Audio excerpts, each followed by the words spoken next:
古代犯人被满门抄斩，其亲人为什么不偷偷地跑掉呢？在古代，如果一个家族被满门抄斩，那么这个家族的所有人是几乎都不可能逃脱的，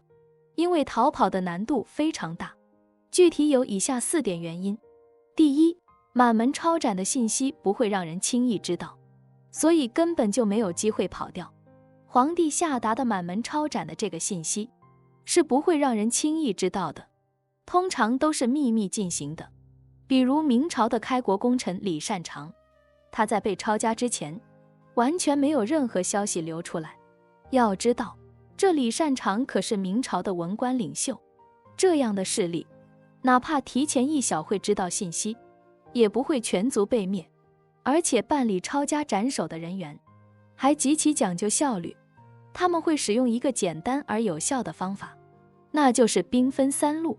一路负责从皇帝这里接领圣旨，另一路直接包围犯人的家，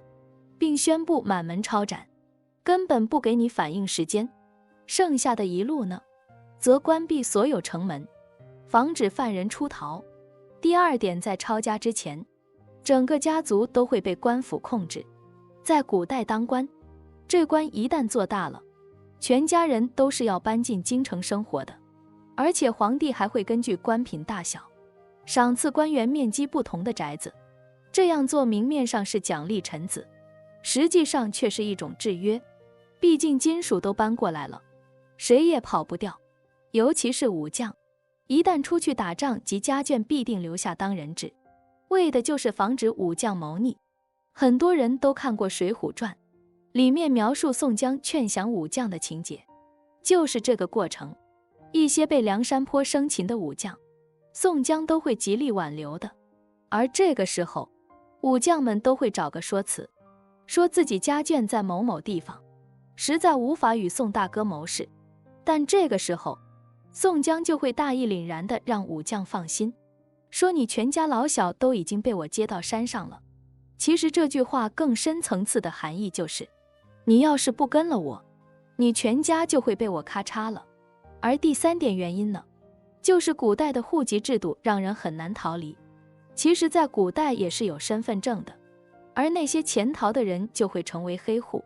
要知道，古代对这些黑户的检查是十分严格的，一旦被抓就要成为奴役。尤其是在太平世界，你根本没法跑。举个例子，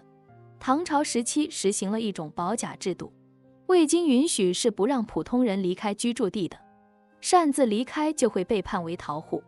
就算是一个被满门抄斩的人，侥幸逃走了，但只要是有人烟的地方，就会有保常隔3差5的登门核实身份，一旦稍有纰漏，就会被官府缉拿，根本逃不掉。第4就是古代交通极为不便，而且没有路引，寸步难行。古代的交通非常不便利，没有开发的地方难以行走，而且最重要的是，古代去往别处是需要路引的。比如明朝就规定，只要离开家乡超过100里，就要使用路引，否则不予通过。而且这路引的办理流程十分繁琐，时间也很长，还要标注姓名、来往时间等等细节，这短时间之内根本是办不下来的。此外，这录影呢是一个一次性的东西，用过一次就作废了，也不能延期使用，并且这录影的设计十分详细，上面还包括了你的身高、样貌等各种体态特征，根本无法冒名顶替。再者说，如果你没有录音，根本没人会收留你，毕竟住客栈也是需要录音和身份证的。如果一户人家或客栈贸然收留了一个外地人，